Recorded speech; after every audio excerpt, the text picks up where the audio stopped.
আজকের বিষয় 2018 সালে মির্জা ফখরুলের বলা একটা কথা নিয়ে। কথাটা গুরুত্বপূর্ণ, সেজন্য এতদিন পরে টাইনে আনতেছি। উনি বলছিলেন বিএনপি শরিয়া আইনে বিশ্বাস করে না। আমি এটা আগে দেখি নাই, দেখে কিছুক্ষণ থমাইরা বসে থাকলাম। আমি এই প্রচারটা করতে চাই নাই, কারণ আমি মুসলমান না। আবার মোদির ফুয়ারা এসে বলতে থাকবে, শালা মালবান, তুই কেন এই বিষয় নিয়ে কথা কইস?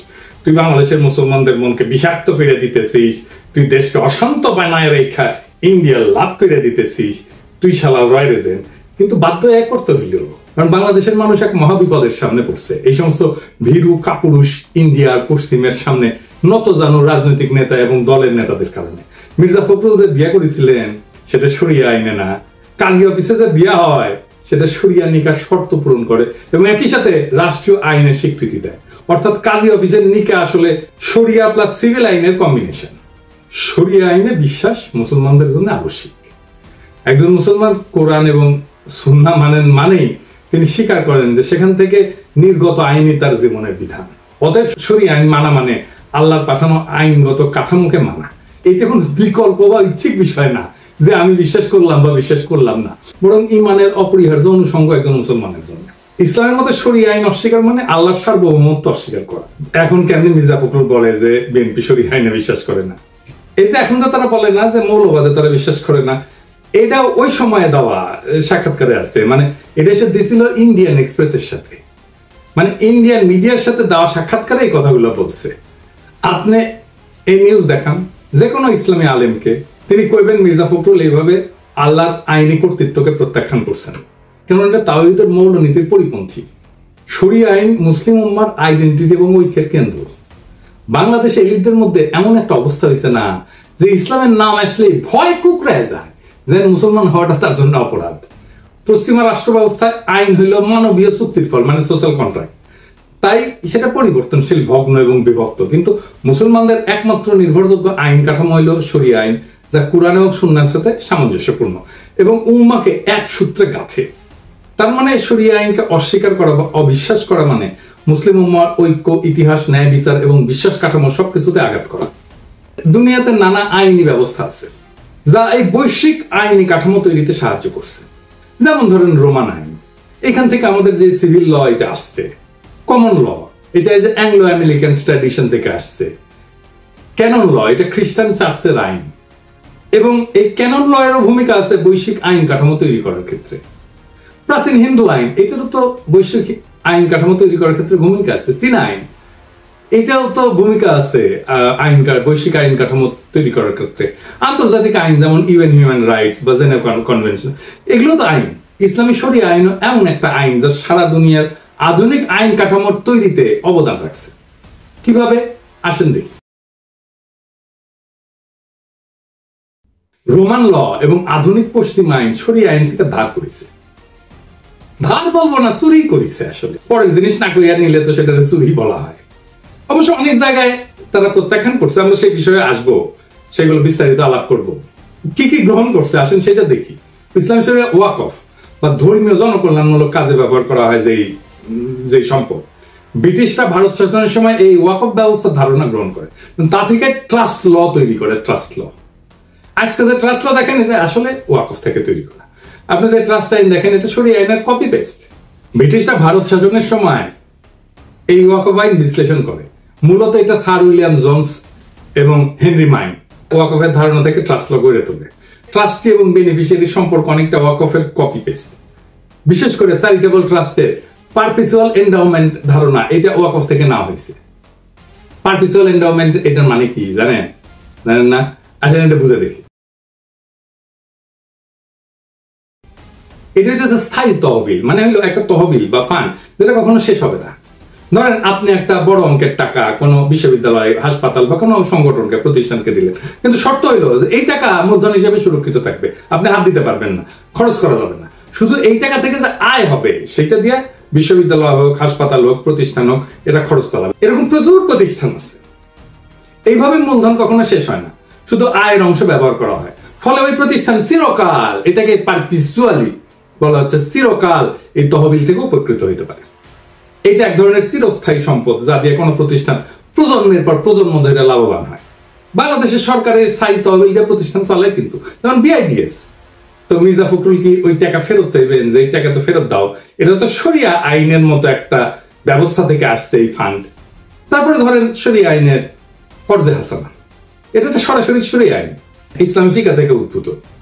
কোরআনে কর্জে হাসানার কথা আসছে সূরা আল বাকারা, শুধু তাই না সূরা আল হাদিদেও আসছে। এর অর্থ হইল আল্লাহকে উত্তম ঋণ দেওয়া, মানে কারো উপকারে সুদ মুক্ত ঋণ দেওয়া, যা পরে ফেরত না হবে, কিন্তু কোনো সুদ বা মুনাফা নেওয়া যাবে না। ইসলামে এটা একটা সাদকা জারিয়া বা অবিরাম সওয়াবের কাজ হিসেবে ধরা হয়। আধুনিক পশ্চিম আইনে কিন্তু এটা গ্রহণ করছে, যেমন মাইক্রোফিন্যান্স, জিরো ইন্টারেস্ট লোন, এমনকি কিছু খ্রিস্টান চার্চ, ইহুদি কমিউনিটি, নন প্রফিট প্রতিষ্ঠান interest free community loan fund চালায়। আপনি জিরো ইন্টারেস্ট লোন বলতে পারবেন, কিন্তু যে আইডিয়া থেকে এই জিরো ইন্টারেস্ট লোন আসলো, সেই শরিয়া আইনের কথা বললে সেট করে উঠবেন। শরিয়াতে আমানা বা বিশ্বাস ভিত্তিক সম্পদ রক্ষা একটা বড় দায়িত্ব। এটা একটা খুবই মৌলিক কনসেপ্ট শরিয়া আইনের।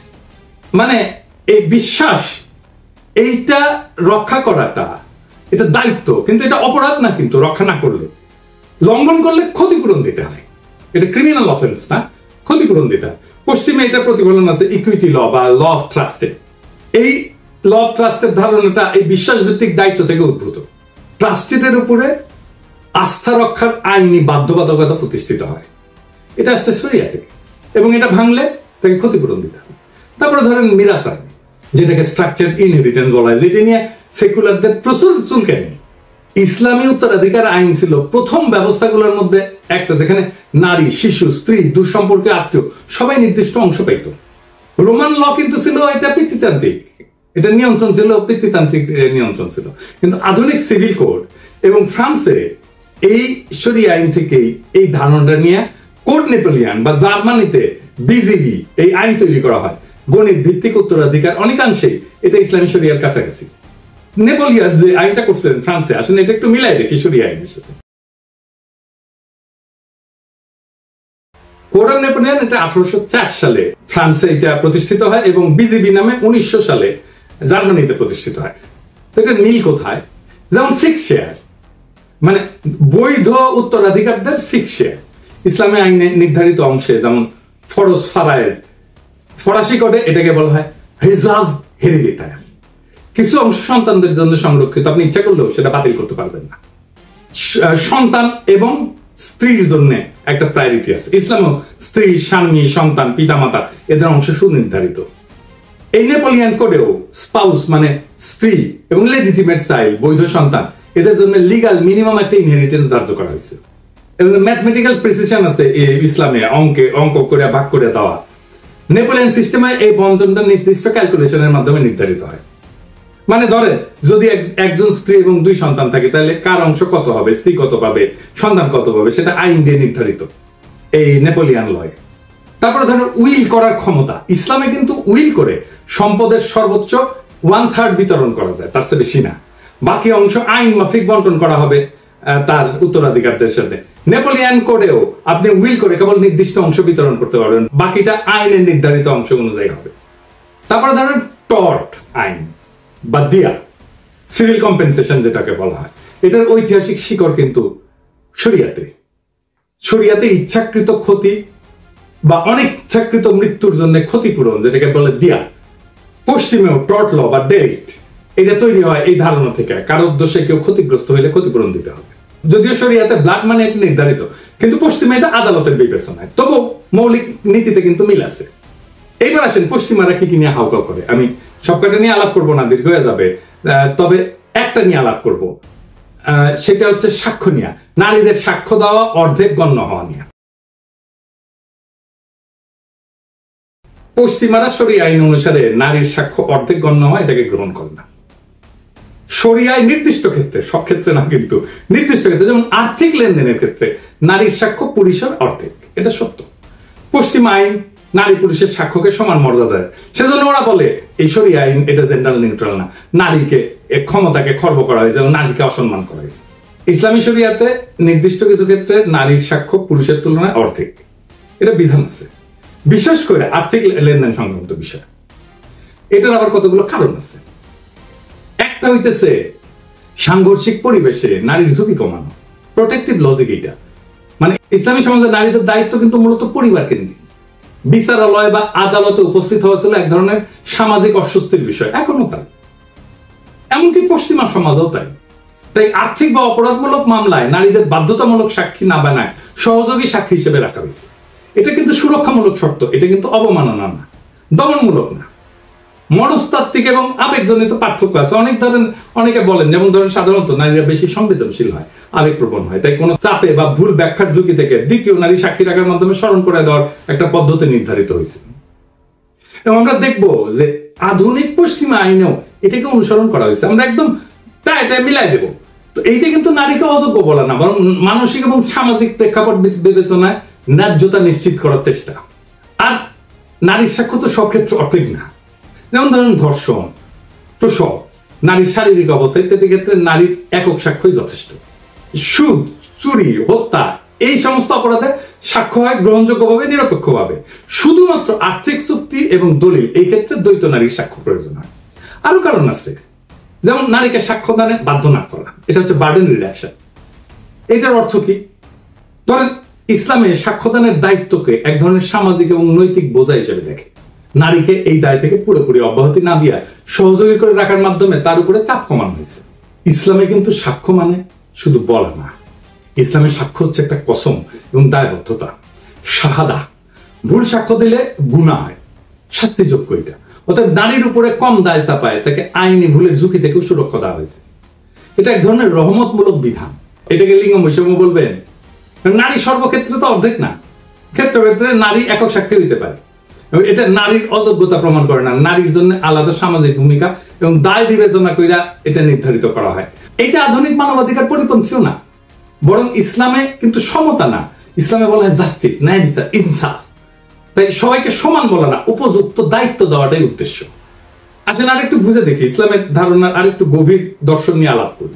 ইসলামের ন্যায় বিচার মানে সবার সাথে একরকম আচরণ না, বরং যার যা দায়িত্ব তার জন্য সেই অনুযায়ী বিধান। তাই সাক্ষ্য দেওয়ার দায়িত্ব প্রেক্ষাপট ভিত্তিক ভাবে নির্ধারিত। ইসলামী সমাজে আদিকাল থেকে সমাজে আদালত ছিল হিস্টোরিক্যালি পুরুষ শাসিত, কঠোর এবং জনসমাগমপূর্ণ স্থান। নারীদের জন্য আদালতে গিয়ে অচেনা পুরুষদের সামনে যুক্তি, স্মৃতি, প্রশ্নোত্তর, জেরা এই সমস্ত ছিল সামাজিকভাবে অস্বস্তিকর এবং সম্ভাব্য অপমানজনক। তাই শরিয়া বলছে যে একজন নারী একা সাক্ষ্য না দিয়ে আরেকজন নারী থাকুক, যেন ভুল হইলে সে স্মরণ করাই দিতে পারে। এটা নারীর জন্য মানসিক সুরক্ষা। আমরা আগে আলোচনা করছি আইনি দায় এবং পাপের ঝুঁকি থেকে সুরক্ষা। মানে ইসলামে তো সাক্ষ্য দেওয়া মানে শুধু তথ্য দেওয়া না, এটি ঈমানের অংশ এবং কসমের মতো গুরুত্বপূর্ণ। মিথ্যা সাক্ষ্য বা ভুল তথ্য দিলে সেটা গুনাহ এবং সামাজিক আইনি অপরাধ। তাই নারীর উপর একা সাক্ষ্য দেওয়ার ভার না দিয়ে তার পাশে আরেকজন নারী রাখা হয়েছে, মানে কেউ ভুল করলে যথাযথ সংশোধন হয়। এমনকি গবেষণাও দেখা গেছে যে নারীরা সাধারণত ব্যক্তিগত স্থিতিতে ভালো হইলেও নির্ভুল সংখ্যাগত তথ্য বা দীর্ঘমেয়াদী ডিটেল বিষয়ে ভুল করার সম্ভাবনা পুরুষের চেয়ে বেশি, বিশেষ করে পূর্ব আধুনিক সমাজে। তাই জটিল আর্থিক বিষয় বা দলিলের ক্ষেত্রে এক নারীর ভুল হইলে আরেকজন তাকে রিমাইন্ড করতে পারে। এটা মানবিক এবং প্রামাণ্যমূল্য সুরক্ষা। তারপরে সামাজিক সম্মান রক্ষা। একজন নারীকে আদালতে একা পাঠায় পুরুষদের মাঝে দৃষ্টির কেন্দ্রে দাঁড় করানো সমাজে তার ইজ্জত, পর্দা, সম্মান ক্ষুণ্ণ হইতে পারত। তাই শরিয়া বলছে যে তিনি একা না যান, পাশে আর এক নারী থাকুক। এটা সামাজিক এবং সাংস্কৃতিক সুরক্ষা নিশ্চিত করবে। আবার দেখেন পুরুষরাও কিন্তু শরিয়া আইন অনুযায়ী একা সাক্ষ্য দিতে পারেন না কিছু কিছু ক্ষেত্রে, যেমন ব্যভিচার। এর জন্য 4 জন দরকার সাক্ষ্য পুরুষের। তো নারীর সাক্ষ্যের মূল্য নাই এই কথাটা তো কোথাও শরিয়া বলেনি, বরং ক্ষেত্র বিষয়তে ন্যায়পূর্ণ, ভারসাম্যপূর্ণ করছে। এখানে নারীকে দুর্বল বা অযোগ্য ধরে নেওয়া না, বরং তার সামাজিক অবস্থান, মানসিক চাপ, ধর্মীয় দায় এবং সম্মান সবকিছুকে সম্মান করে তাকে একা না সহযোগী রেখে সাক্ষ্যদানে যুক্ত করা হয়েছে। এই যে ইসলামী শরিয়ার একটা ব্যতিক্রমী দৃষ্টিভঙ্গি নারীর প্রতি, এইটা আধুনিক আইনি কাঠামোর জেন্ডার নিউট্রাল ইকুয়ালিটির ধারণা হচ্ছে কনটেক্সচুয়াল জাস্টিসে এখানে বেশি জরুরি। এমনকি ফেমিনিস্ট আইন বা আমাদের নারীবাদী আইনের কোন ধারণার সাথে শরিয়ার কোন কোন বিধান সমান্তরাল বা সমরূপ। আমরা তো বলছি যে ইসলামী শরিয়া অনুযায়ী আর্থিক চুক্তিতে দলিল সংক্রান্ত সাক্ষ্যে নারীর একক সাক্ষ্য না হয় না, 2 জন নারীকে সাক্ষ্য দেওয়ার বিধান আছে। এই সুরক্ষার ধারণাটা আধুনিক ফেমিনিস্ট লিগাল থিওরির অন্যতম গুরুত্বপূর্ণ ধারণা। সাবস্টেন্সিভ ইকুয়ালিটি এইটা সমান্তরাল। সাবস্টেন্সিভ ইকুয়ালিটি কি বলে? আইনি সমতা মানে সমানকে একভাবে দেখা না, বরং প্রেক্ষাপট বুঝে ন্যায্য আচরণ। একই কথা তো শরিয়া বলছে। শরিয়াত নারীর সাক্ষ্যকে মূল্যহীন করেনি, বরং প্রেক্ষাপট ভিত্তিক সাক্ষ্য প্রমাণ প্রক্রিয়ায় তাকে একটা নিরাপদ কাঠামোর মধ্যে রাখছে। আধুনিক ফেমিনিস্ট আদালতও আজকে ভালনারেবল উইটনেস অর্থাৎ নারীদের জন্য একই রকম সুরক্ষামূলক কাঠামো আছে। যেমন ধরেন উইটনেস অ্যাডভোকেট সাপোর্ট, নারী সাক্ষীকে ভয় মুক্ত রাখার জন্য একটা বিশেষ প্রক্রিয়া। বাংলাদেশেও এই আইন আছে, সাক্ষী সুরক্ষা আইন। তারপরে ফেমিনিস্টরা বলে ট্রমা সেনসিটিভ কোশ্চেনিং বা ক্লোজড কোর্টরুম প্রসিডিউরস, শরিয়ার বিধানে নারী যেন একা সাক্ষ্য না দেয়, ভুল হলে অপর নারী যেন স্মরণ করে দেয়। এই ব্যবস্থাটা সরাসরি কিন্তু সমান্তরাল। ভিকটিম সাপোর্ট অ্যাডভোকেট থাকে কিন্তু ফেমিনিস্ট এই আইনে, আধুনিক আইনে এই ব্যবস্থার সাথে। এবং আদালতের পরিবেশ, বিশেষ করে পুরুষ প্রধান বিচার ব্যবস্থা নারীদের জন্য অস্বস্তিকর জন্য রিট্রমাটাইজিং হইতে পারে নারীদের জন্য এখনো পর্যন্ত পশ্চিমা আদালতে, বিশেষ করে যাদের যৌন সহিংসতার অভিজ্ঞতা আছে। সেই জন্যই ফেমিনিস্ট জুরিসপ্রুডেন্স বলে এই সমস্যাটাকে judicial gaze and retraumatization of female witness. তাই পশ্চিমা আদালত আজকে অনেক জায়গায় নারীদের জন্য রিমোট টেস্টিমনি বা ভিডিও বেস ডিপোজিশন এই ব্যবস্থা চালু করছে। ভিডিও বেস সাক্ষ্য, এটা আগেই সাক্ষ্যটা রেকর্ড করা হয়, এটা চালানো হয়। শরিয়া এই সমস্যাকে অনেক আগে থেকে উপলব্ধি করে নারীদের আদালতে একা সাক্ষ্য দেওয়া থেকে রক্ষা করছে এবং তাকে সহজেই সাক্ষী বানায় তার মানসিক চাপ হ্রাস করছে। এটাও এক ধরনের পুরানো ট্রমা ইনফর্মড প্রসিডিউর। শরিয়া নিয়ে তো আমরা দেখছি নারীর উপরে কম চাপ দেওয়া হয়েছে, তাকে দলগত সাক্ষ্য প্রদানে একটা সুযোগ দেওয়া। এই বিষয়টা মডার্ন ফেমিনিস্টরাও প্রতিফলিত হয় যে burden minimisation for vulnerable groups. তারা বলে মানে সাক্ষ্যদানে যে চাপ তৈরি হয় সেটা লিঙ্গ, পেশা, সামাজিক অবস্থান অনুসারে হালকা করে দেওয়া, এই নীতিই শরিয়া বহু শতক আগেই প্রয়োগ করছে। এবং পশ্চিমে দেখেন এই জন্যে এই নারীদের জন্য pre recorded video testimony, legal protection shield, এমনকি ফিমেল ফ্রেন্ডলি জাজমেন্ট চালু করা হয়েছে। আর শরিয়া তো সেই 1400 বছর আগে নারীদের কোর্টরুম ট্রমা থেকে বাঁচাতে বলছে। রে ভাই, এই কোর্টরুম ট্রমার কথা তো 1400 বছর আগে বলছে, এইটা এখন অপরাধ হয়ে গেছে। তো এই নীতির মূল কি লক্ষ্য হইলো? এটা নারীর বিরুদ্ধে তো না, তার জন্য সাপোর্টিভ লিগ্যাল স্পেস নিশ্চিত করা। এমনকি আমেরিকাতে অনেক রাজ্যে, বিশেষ করে এই যে ডোমেস্টিক যে ভায়োলেন্স, এই মামলায় নারীরা আদালতে না গিয়ে ভিডিওর মাধ্যমে সাক্ষ্য দিতে পারে এবং তাদের জন্য ভিকটিম লেয়াজ অফিসার থাকে যে তার পাশে দাঁড়ায় থাকে সবসময়। আধুনিক ফেমিনিস্ট আদালত এখন নারীর কথা বিশ্বাসযোগ্য করার জন্য তাকে অতিরিক্ত সাহায্য দিচ্ছে, অথচ ইসলাম এই প্রয়োজনটাকে অনেক আগে চিনতে পারছিল, তবে ধর্মীয় ভাষায় এবং নৈতিক কাঠামোতে বলছে। তাই ইসলামের শরিয়ায় নারীর স্বাক্ষর বিধান এটা জেন্ডার বিভাজন নাকি আধুনিক ফেমিনিস্ট লিগ্যাল রিফর্মে যে সমস্ত gender sensitive trauma award equity based আইনি কাঠামো ব্যবস্থা তৈরি করছে সেটার মতোই সেটা অনেক আগে সেই রাস্তায় হাঁটছে, কেবল তার ভাষা এবং দৃষ্টিভঙ্গি ছিল ধর্মীয়। এইটাই শরিয়ার প্রেক্ষাপট ভিত্তিক ন্যায়ের শক্তি। আর উল্টা বুঝলি রাম, যার জন্য অ্যাপ্রিসিয়েশন পাওয়া দরকার ছিল সেটা দিয়া আপনারে ইন্ডিয়া বাড়িতে। আর আপনি মুখ বুঝে শোনেন, মির্জা ফখরুল যদি শরিয়া নিয়ে ডিটেলস গুলো জানতেন তাহলে তো বেকুবের মতো উত্তর দিতেন না। উনি কি বলতে পারতেন না নন মুসলিম দেশগুলোর তালিকা যেখানে শরিয়া আইন আংশিকভাবে চালু আছে, যেমন ইথিওপিয়া, এটা তো খ্রিস্টান সংখ্যাগরিষ্ঠ দেশ, মুসলিমদের জন্য পারিবারিক আইন এবং উত্তরের দিকে শরিয়া আইন মোতাবেক চলে। এমনকি ইসরায়েলে, এটা তো ইহুদি সংখ্যাগরিষ্ঠ, মুসলিম নাগরিকের পারিবারিক এবং ব্যক্তিগত আইনে শরিয়া আদালত চলে ইসরায়েলে, এটা সরকার অনুমোদিত। এমনকি ভারতে এটা মুসলিম পার্সোনাল ল আছে না, বিয়া, তালাক, মোহর, মিরাজ, এই সমস্ত আইনে স্বীকৃত। সিঙ্গাপুরে, এই যে সিঙ্গাপুরে, এটা তো বৌদ্ধ খ্রিস্টান সংখ্যাগরিষ্ঠ, এখানে শরিয়া কোর্ট আছে মুসলিমদের পারিবারিক বিষয় বিচার করার জন্য। কেনিয়া, এটা খ্রিস্টান সংখ্যাগরিষ্ঠ দেশ, এখানে খাদি কোর্স আছে, মুসলিম পারিবারিক উত্তরাধিকার আইন নিয়ে রায় দেয়। ফিলিপাইনে ক্যাথলিক সংখ্যাগরিষ্ঠ দেশ, এটা মুসলিম স্বশাসিত অঞ্চলে শরিয়া আদালত কার্যকর আছে। এমনকি ইউকেতে, যুক্তরাজ্যে, এটা তো খ্রিস্টান সংখ্যাগরিষ্ঠ দেশ, এখানে শরিয়া কাউন্সিল আছে, ইসলামিক ট্রাইব্যুনাল আছে, এটা ঐচ্ছিক পারিবারিক সালিশ হিসেবে এটা ইউজ করতে পারে, ব্যবহার করতে পারে। অস্ট্রেলিয়া, এটা তো খ্রিস্টান সংখ্যাগরিষ্ঠ দেশ, এটা মুসলিম কমিউনিটির মধ্যে শরিয়া ভিত্তিক মধ্যস্থতা, এটা নন বাইন্ডিং, এটা চালু আছে। সেদিন দেখলাম আমি যে গণ অধিকার পরিষদের রাশেদ বলছে আমাকে নিয়ে যে আপনি অনেক ইসলামিক মূল্যবোধের বক্তব্য প্রচার করেন, সে আপনি কেন আজও ইসলাম ধর্ম গ্রহণ করেননি?